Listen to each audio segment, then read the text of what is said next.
I'm David Wilson, and this is Color Identity. For over a year, I've been traveling across the United States, interviewing the people who love magic. One of the things I've always loved about the game is how it allows players to express themselves in the way they play the game. Our personalities come out in the cards we choose, the colors we favor, and the strategies we love the most. In this show, I will interview your favorite Magic content creators while we play a game of Magic. I've asked them to play a deck that will show us who they are as a player and reveal who they are as a person. We will talk, play, and find out their true color identity. Hi, welcome to this month's Color Identity. I'm here with Kurohitsuki, the content creator and streamer of Commander and other things. Yeah. Welcome. Hey, thank you very much for having me. Thanks for being here. So, what are we playing today? All right, so today we are playing my heart and soul Urabrask. Oh. Yeah, he's a character in the lore. I have too many Commander decks, but I always build them based off of like just the character and the lore and everything, or just like their mechanics. And I was really, really happy when Urabrask finally got like a card that let him be himself and just really show off what he's all about. So I jumped onto this guy, and I've been very happy with him ever since. Nice. So why do you find that Urabrask represents you so well? So other than just like my objective love for him, as a character, he mirroring Phyrexian War and all that stuff going on, and he was like always the outlier among like the Praetors, the evil Phyrexians. There was a line in the story where at the end and the good guys lose and everything, and they kind of like come to his section of the plane, and all the Phyrexians around him are just like, what do we do? All the good guys are here. Should we kill him? And he's just like, what? No, leave them be. Obviously. And that kind of just like that sense that Urabrask kind of like has his own goals and his own way of doing things, and he has his own altruistic reasons or whatever. But when kind of like the people on his own side are just like, what should we do? And it's just like, well, we're gonna let him live. Obviously, what do you think we've been doing this whole time? Like this is kind of just what we do. Are you not on the same page? And that just kind of like speaks to me a little bit, where sometimes I feel a little misunderstood, and I'm just like, well, I mean, obviously we're just gonna do like the nicer thing. Why is it like, duh? What do you mean? Mm-hmm. And yeah, that always spoke to me with Urabrask. Like literally ever since I read that line, he was just like a favorite character of mine. So nice. Yeah. Cool. Well, you want to roll to see who goes first? Yes, absolutely. Oh, wait a minute. An actual spin down? Let's do, yeah. An actual okay. I mean, you could do the Phyrexian spin down. Okay, so good. you're going first. Natural 20. Oh, all right. 17. So That's close. still a good one. Mm-hmm. Yeah, I'm going to use this I'm going to use the spin down to do my life. And again. 1, 2, 3, 4, 5, 6, 7. Red being the color of expression, not just rage, but expression. All right, well, I hope to express myself as well with these dragons. Yeah, I have, I'm good with this. Okay, go for it. Let's see what you got. I have a pre-game action it looks like. Okay. I have a ley line? No, a Gemstone Caverns. Oh. So, actually no, if I'm not playing first, and I am playing first, so never mind. I think this stays in my hand. Yes, perfect. Okay. I wonder what you got in your hand. I wonder. So we're 1v1. So I will simply play a mountain, and I will pass. Okay. Big first turn. Yes, huge first turn. So what first got you into Magic? Let's see. I'm gonna play a mountain and pass. It was certainly in high school, back in like 2010. I was playing Yu-Gi-Oh, and then my friends were just like, you should try this other game. And the more and more of them started playing, I'll play Mountain, and I'll pass the turn. It was just like another function or just another game that my friends were playing, and I was like, oh, what's going on over here?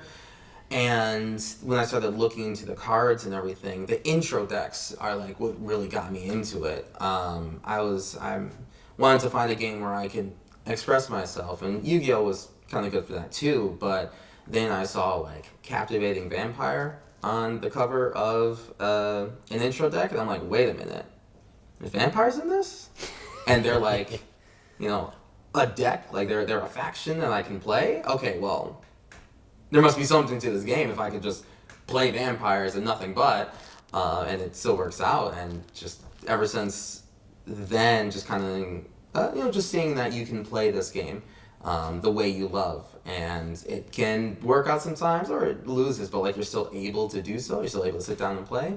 That's just struck me to the core, and here I am, years later, since 2011, and doing the same thing with Commander. That's awesome. Yeah.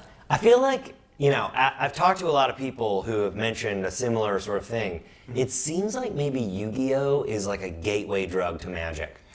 I wouldn't necessarily say it's a card game at the very least, right? So like you have that base of just like, okay, card game, you're playing against someone else.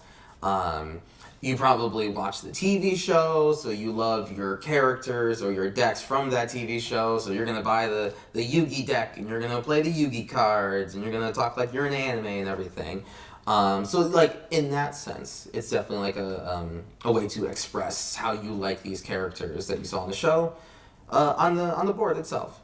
And then you go to Magic, and it's just like, there's not necessarily a TV show for you to watch, but you can look at Jace and go like, I am an edgy high schooler, and Jace speaks to me very deeply with the whole aesthetic, and he definitely did for me, and that was just like another entryway in there. So yeah, it's just oppression at the end of the day. Yeah, I mean, it just seems like a lot of people get to Yu-Gi-Oh before they get to Magic. Because of the TV show. Yeah. Right, yeah. Maybe Magic needs a TV show. Yes, it does. It really does. Yeah. Or more Fortnite crossovers, whichever one comes first. I bet the Fortnite crossover. Yeah, probably. All right, I'm gonna draw for turn, and then I will play a forest, and I will play a reckless barbarian. Ooh, very spicy. And I'll pass turn. I will braid Reckless Barbarian at the end of your turn. All right. Yeah. I know what he's gonna do. You had a good run, buddy. I will play a Gemstone Caverns. Oh man, I didn't see that coming at all. I know. It really snuck up on me. Mm-hmm. And you know what? I think I will play a Seething Song. And I will cast Urabrask. Ouch. Off of that floating red. I still have one red floating. But... Oh. Yeah, this will be fun. With that red floating, I'm going to cast Lightning Bolt on you for 3. Okay. Urabrask says whenever I cast an instant or sorcery spell, Urabrask can deal 1 damage to target opponent, and I gain a red, so that will be you. I'll keep a red floating. I will then play Light Up the Stage with Spectacle. You have taken damage, so that will be another red to you, or another damage to you. A red floating. I knew where you were going with that. Exile the top 2. Oh, jeez. I will cast Strike at Rich. Another red to you, and 1 treasure, please. I got some treasures. Just a couple. There you go. Thank you. And then I can do that until the end of my next turn. Yep. I will then use the red that is floating to transform Urabrask because I have cast 3 or more instant sorceries this turn. I'll flip him over to the Great Work. He will deal 3 damage to target opponent and each creature they control. He's on chapter 1. Damn. Yeah, that was 9 damage. Yeah, it was a lot of... Turn 3. Yeah. I will pass. Okay. Well, sorry about that. I mean, You play the game to play the game. Yeah. We'll bring out a Dragon's Horde. So you got into Magic after playing some Yu-Gi-Oh. Mm-hmm. You've been playing for Since over a decade. Yeah. Yes. What keeps you coming back? Oh man, it's been such a part of my life for such a long time too. Because like I worked at a card store during college, and I don't know, just something about it. It's definitely like in large part Commander, and just like the constant ability to meet either someone I already know or meet someone brand new, and just say like, hey, I got a Commander deck on me. Do you want to play? We can get 2 others to play, and then now I get to meet 3 new people, or 2 new people, and I have a friend next to me and everything like that. It's just been a really good vehicle to keep on meeting more people, and just have like that base thing that we all interact with, you know. And then also, again, like it really just keeps coming back to the self-expression. I get to keep on experiencing other people's decks and how they build, and then how I build, and then we just kind of converse that way. Yeah. That's a great part of the game. It's probably the core, in some way. It's definitely one of the cores of the game. Nice. Yeah. Cool. Yeah, so I passed turn, so I guess. Okay, yeah, no problem. Yeah, I've always loved the bridge that Magic creates 2. Mm-hmm. for people. It's better, I think, than any other sort of activity people do together, because it fosters interaction. You have something to talk about. Right. It's fun. Yeah. It's not like golf. Right. Or something. Where you kind of have to. I mean, you can still definitely take as much time to play. Like a whole day has gone playing golf as it does Magic. But like the community that you kind of form around probably playing Magic is just a more diverse one than golf, for sure. Like way more diverse. Way more diverse. Yeah, on every level. So, yeah. All right, so we went to chapter 2. I made 3 more treasures. I will play War Room, and I suppose, well, we're playing the game to play the game. I will tap 3. I will.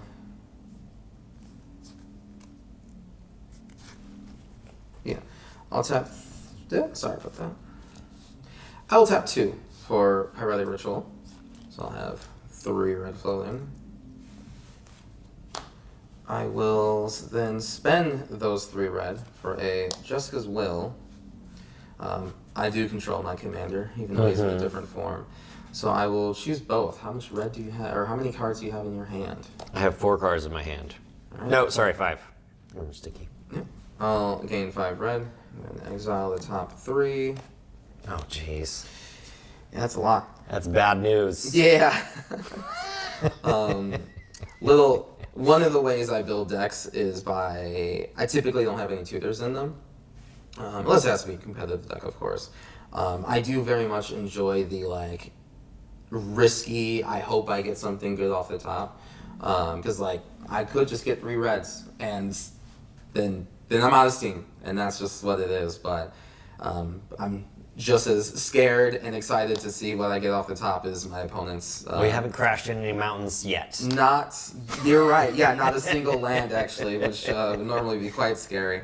I'll cast a Dragon's Rage Channeler, and 2, 3, and into the fire. I will put any number of cards from my hand to the bottom of my library, then draw that many plus 1. So that'll be 2. I will play that mountain, and I will tap the 3 and the last red to tap War Room to draw a card. I'll lose a life. That a little life lost there. I've done it. And I will pass from there. All right. I should have failed, but that's fine. So what's the scene like in Buffalo? Pretty big, actually. There has always been almost no shortage of 7 LGSs within like a 20-minute drive from each other, and it was like well within this one. That's a lot. Yeah, it's very strange. Buffalo is actually pretty big for either board games or D&D or Magic the Gathering. There's just always been a lot of LGSs, a lot of people at each of those LGSs. Yeah, like just strangely big. I don't know how or why. Is it maybe because it's so cold most of the year? It is nice to like have a centralized location and warm and play Magic, but you still have to drive through the snow to get there, right? So I don't know, but it is pretty cool. We've never been spoiled, or we've always been spoiled for choice. That's good. Yeah, a lot of the horror stories of LGSs, and it's like, just go to a new LGS. Oh, I don't have an LGS for like an hour from me. That's not Buffalo. But if something happens at one LGS, you have no less than 6 other options that you can always go to. So it's led to a very interesting environment, to say the least. Nice. Yeah. Yeah, that's great having a choice for, different scenes. Yeah. If there's kind of a weird vibe, you can just Absolutely go to the next one down. Like 100%. There's a store for like the spikes if they want, and then there's just like the super casual stores, and then every level in between are just like, a mixture of like both, or like a little bit more on the pro side, a little bit more on the casual side. Yeah. That's nice. Yeah.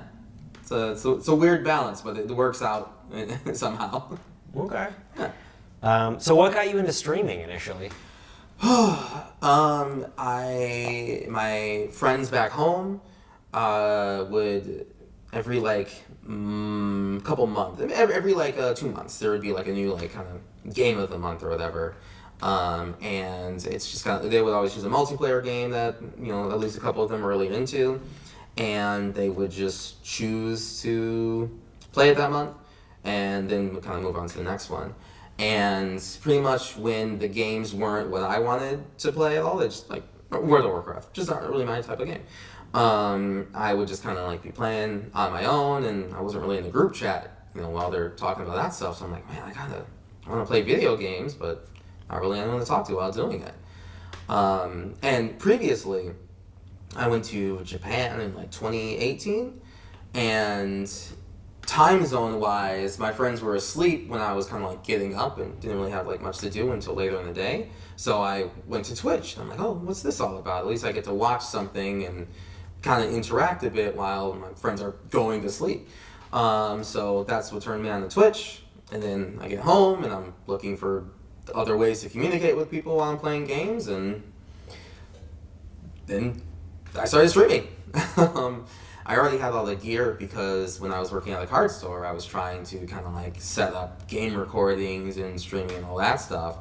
So I already had the Logitech cameras and the lighting and everything. So I'm like, well, I'm not using it there. Let me just put it in my room, and here we are.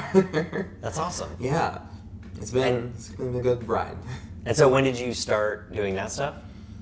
I would say 2019, I think. Okay. Yeah. So just in time. Just in time. Right in the nick of time. Woo! Got there. Yeah. Right before it all came crashing down. Yeah. It was good. I think 2019, 2018, a little bit around there. Yeah. But nice. it's been great. I've been really loving it. I didn't even start with Magic first. I started with Rainbow Six Siege and things like that, and just being able to interact with people while playing a game is apparently I really, really like that, because that's why I like EDH. Yeah. So, yeah. Nice. Yeah. I think while you were talking, I Yes. cast this draconic muralist, and that's all I got. So Okay. I'll pass turn. All right. Well, I will untap, upkeep, and draw. And it looks like we are going to Chapter 3 of the great work, Urabrask's True Self-Expression. So until end of turn, I may cast instant and sorcery spells from any graveyard. If a spell cast this way, will be put into the graveyard, exile instead. Exile the great work, and it comes back as the Urabrask himself. He's back. Yep, he's back, and so is my whole graveyard of spells. And I certainly would say that I have An arsenal of stuff? 5, 6, 7, 8, 9, 10. So I have at least 10 spells, and that is 1 Urabrask damage on each one. Yeah, so I'm pretty effed. Yeah. Don't you want to kill the dragon, though? Yeah, he has to won't really hit matter. So, sadly, yeah. Okay. Good game. Good game. Let's do it again. That was too fast. Awesome. Yeah.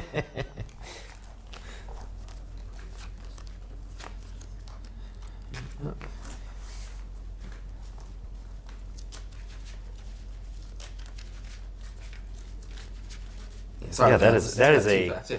fast attack commander deck. It's certainly one-on-one. It's definitely. Do you find that you have to hold back a little bit when you play this, so you don't become the threat so fast? As a content creator, I definitely keep in mind like how fast I feel I need to like apply pressure just to go like, okay, I don't want the game in general to end too much, so like maybe I'll keep a certain spell back in my hand, and it tends to end up being okay because either someone had a counter spell or it's just like someone else became a threat, and then it becomes a whole journey taking that person down, and then the next person, and that person, and then eventually me.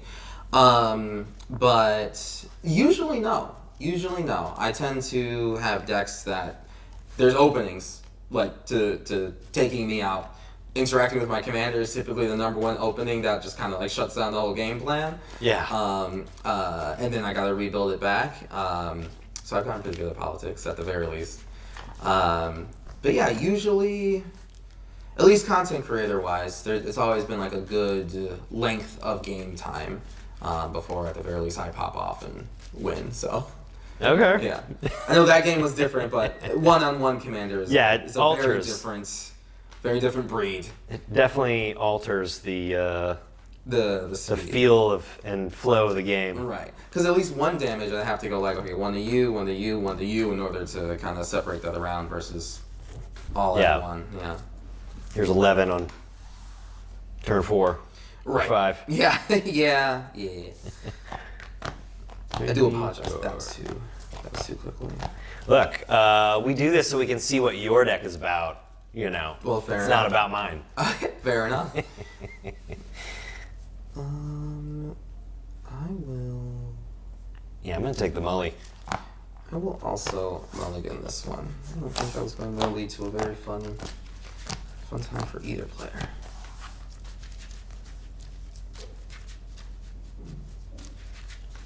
All right, this is still not enough lands. I feel that.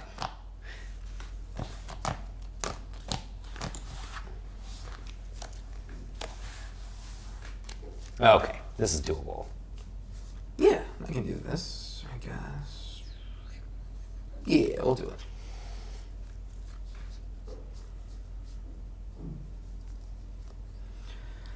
I guess I go first, huh? Yeah.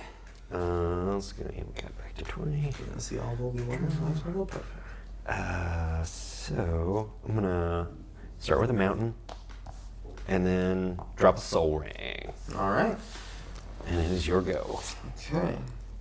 I will drop a Vivid Crag. So what brought you to Japan? You were there for a while? Yeah, or no, just 2 weeks, but it was like one of the best 2 weeks of my life. I'll play Vivid Crag and pass. My sister studied abroad there for a bit and knew that I wanted to like travel somewhere, and they're like, hey, I'm willing to take you to Japan.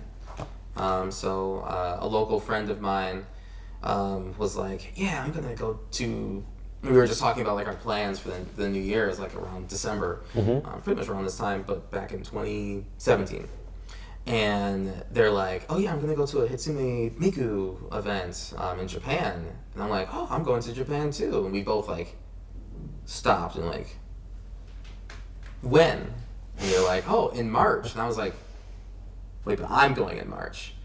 And then we just kind of like narrowed it down, and we realized we were going around the same time, but they were going to go 2 weeks earlier, and I was going to go 2 weeks later. So they're like, darn, just I guess 2 ships passing in the wind.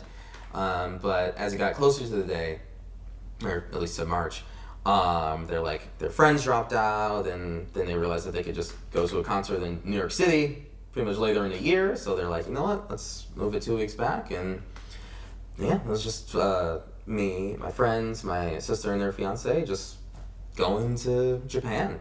Nice. Yeah. What did you do? Since my sister studied there, and they're rather good at making schedules to like travel around, so they made sure every single day we had something to do. So we went to like a shrine or some sort of tourist spot every single day. So I can't even remember all the places I went to. Luckily, Apple keeps keeps pictures and locations, which is great. But like, we went to the Nara Deer Park, which was amazing. There's just deer-free roaming everywhere. It was wild. We went to multiple different shrines. I think the coolest thing that we went to was we were on our way to something. So like, we get off the train, and we're on our way to something. It's another shrine somewhere, right?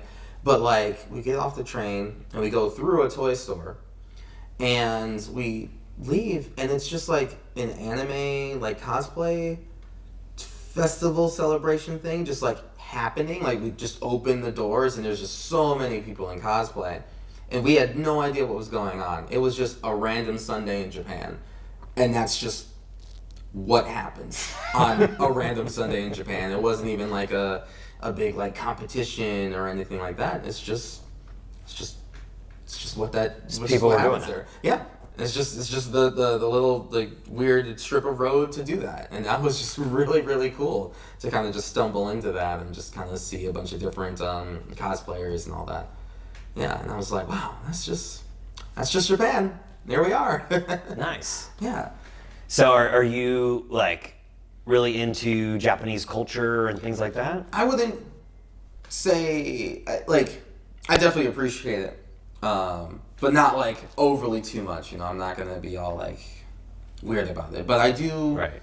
I do like it. You know, it's the anime is a really grounding and unifying force, kind of like how magic is in general, to just kind of be able to talk to anyone and say like, oh wait, are you talking about magic? Oh yeah, I like kind of play this and everything. And then anime is just kind of the same way, especially for Black people. It's like a secondary language to just connect on, you know, talking about like Naruto or Dragon Ball Z or anything like that. It's just like another just like a unifying force that we could just talk about and then connect on that ground, and then that flourishes into a friendship. So yeah, I do like anime, and I do appreciate Japan, and I would like to go back one time. Okay. Or another time, yeah. Why do you think it's such a thing in the Black community? Especially Dragon Ball Z, you know, it's just coming home after school and having like just these really different kind of like cartoons to watch. Toonami during the early 2000s was just the right timing for all of those type of shows, and just everyone watched Dragon Ball Z at some point. And then so like there's always that kind of like base of communication, and then it goes like to the big three, Naruto, Bleach, and One Piece, and being able to communicate about those like throughout middle school and then high school. And there's just always like really good shows coming out in that regard, and also having a continuous story, so you can always like have something new and exciting to talk about versus like the cartoons in like the US, where it's just more of like a villain of the week sort of thing, or not necessarily a structure to the storyline. Yeah, they're a lot more serialized. Yeah, exactly. Yeah. Exactly. Yeah. Cool. Yeah, it's just that right time, literally just the after school time block. You come home, what do? You could do that while doing homework, you could hold off on homework or anything it is, but like that 3 to 5 p.m. time was just perfect. Yeah. Nice. Yeah. Cool. Well, I laid out some more mana. Yes. I got a nice Orb of Dragonkind and Birds of Paradise. Mm-hmm. And I think that's enough for now. Okay. So I pass turn. All right, sounds good. I will untap a keep draw. I will play my own mountain, and I will play a Smoldering Egg. So whenever I cast an instant or sorcery spell, I put a number of ember counters on Smoldering Egg equal to the mana value. And then if there's 7 more counters on it, it transforms. Okay. I will then pass the turn. Wow. All right. Mm-hmm.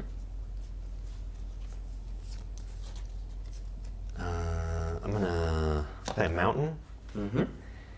and then I will tap for 2, 4, 5, 6, and I will play Savage Ventmaw. Yep. Who, That's a good because one. I used this, he has Ace. haste, Very nice. and I will swing for 4 in the air, I'll take that 4. and I will get 6 more mana that I will use on. Darka, probably. I think I'm gonna do a Tarka. Yeah. Because it has to be creatures only, that's right. Yeah. And I pass turn. All right. That was a very strong beginning. Yeah, it's nice when you get the fast mana. Yeah. Oh, absolutely. I don't know what I can do about that, to be honest with you. Let's see. I can do that and that.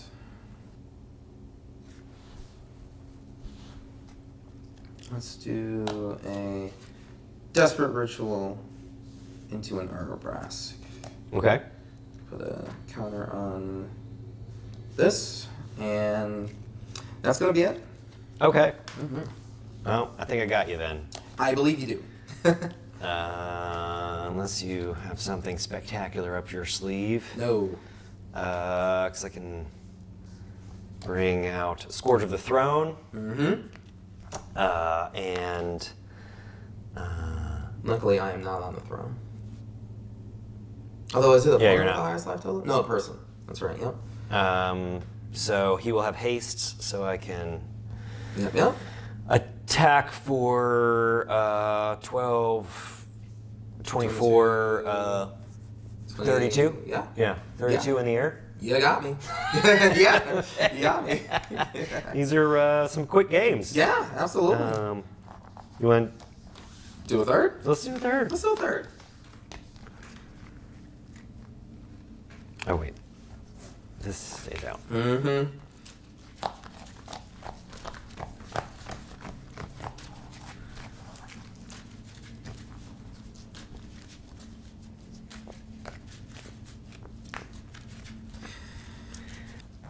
All right, for all the marbles here.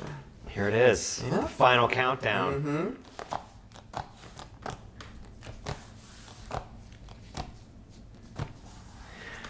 So did you come up with your screen name while you're in Japan? Oh, yeah, that's a high school me.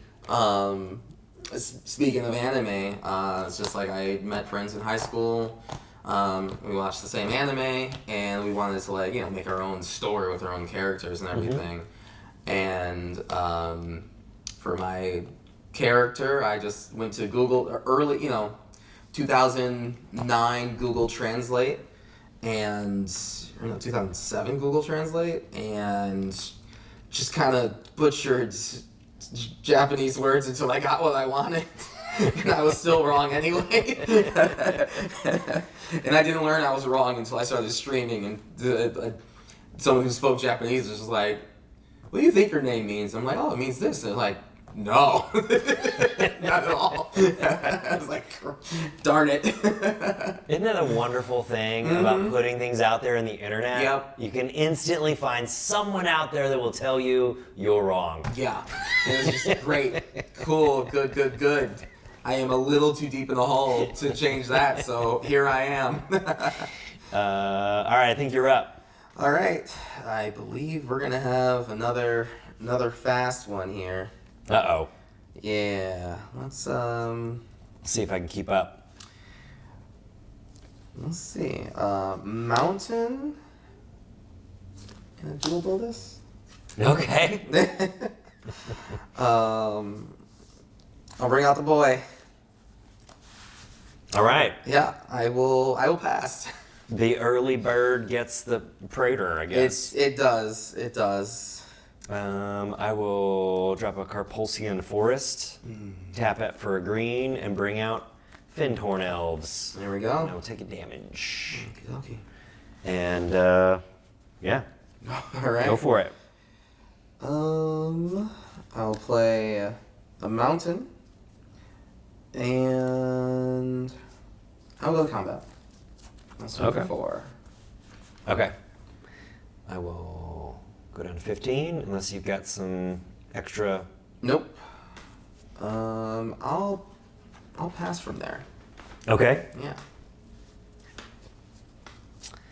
And I will drop a mountain. And then I will tap for 2. Bring out Dragon Lord's Servant. Mm-hmm. And that's all I got. All right. Are you gonna swing at me for one? I'm gonna leave him back. Well, a little bit of a blocker there. In case, I need something. Yeah. All right. Let's see what we got here. I'm going to tap 2. 2 cards, eh? All right. I'm going to cast Cathartic Reunion. I'm going to discard these 2 cards, Sentinel Tower and Brotherhood's End, Okay. to draw 3. 1, 2, 3. Okay, that is 1 damage to you and 1 red floating. All right, I'm down to 14. I will then play a mountain. And with that floating red, I will play Reckless Impulse. Okay. That is 1 damage to you, 1 floating red, and I'll exile the top 2 cards in the library. Until end of my next turn, I may play those cards. And then I will play a Crash Through. With that floating red, creatures I control gain trample until end of turn, and I draw a card. And the mana doesn't float forever. So, should have swung first, but that's on me. I will use the red to flip Urabrask. Okay. That'll be 3 damage to you, and then 3 damage to each creature you control. I was wondering why you got rid of that Brotherhood's End. Yeah, I was like, but that would do so much damage to me. because I have my own Oh, wait. Brotherhood's End. What did I do? Was it 14? So now I'm at 11? Yeah, I think. whatever the higher number was. I will then pass the turn. Yeah, 11 after 3 turns seems about right for you. Yeah. Yeah, the Jewel Lotus was a good opener. Okay. I will take another damage, bring out Birds of Paradise. Birds. I'm sure not long for this world. But I guess that's it. All right. Let's have a quick draw. So you get treasures next. Chapter 2, correct. I get 3 treasures. I'm going to play this mountain that's up here. And you know what? Let's play this new card. That's actually pretty cool. I'm going to play Osier. Oh! Okay, well. The Deepest Might. I don't think I have enough time now to recover from that. Yeah. Brand, I haven't been able to play him yet, so I was like, well, gotta jump on that. Alright, I can probably get one good look in, though. Alright. I'll play Goldspan Dragon. Oh, wait, I Oh, can't play the Goldspan Dragon because I don't have my Dragon Servant anymore. Ooh, yeah. Oops. Let's see. That doesn't work either. Okay. Then we will do a dragonborn champion Oh, I like to that witness card. the end. And I will pass turn. I have a Saskia all the single ladies deck, and I really, really want to put that card in, but I don't believe they're female. Which is sad, because it's a really good card. I mean, it's got long hair. Yeah, but it is D&D, so they'll be very obvious. I mean, I don't see why it couldn't be. You know what? I agree. You know? Maybe the champion goes in the deck. All right, so that is chapter 3. Oh, it's a big draw. Chapter 3 of the Great Work. What you got over there, and that does double damage, Right? right? Or triple? What is it? So the 1 damage will go to 4. Because if a red source I control will deal an amount of non-combat damage less than the power, that source deals that much damage equal to the power instead. And you've got 4 guys. Yep, I So, definitely have 4. I'm taking spells on 16, here. and I've got 10. Yeah. All right, cool. Yeah. Well, good game, man. All right, GG. That was fun. Yeah, those are some fast ones. Yeah, one-on-one commanders. Yeah. I think that was Very our quickest 3 games on the show so far. I hope that doesn't say too much about me. I just really like Urabrask. He's awesome, Yeah. you know? But thanks for coming. That was awesome. Thank you very much for having me. I really appreciate it. All right. Okay, bye, everybody. Right, bye, everyone. You know, if you've hung around this long, you might as well subscribe. Yes. Yes, please definitely subscribe. There are longer games on this channel, I promise. All All right, man. right. Cool. Thank you so much. Yeah. All right. All right. Cool. We're done. Cut.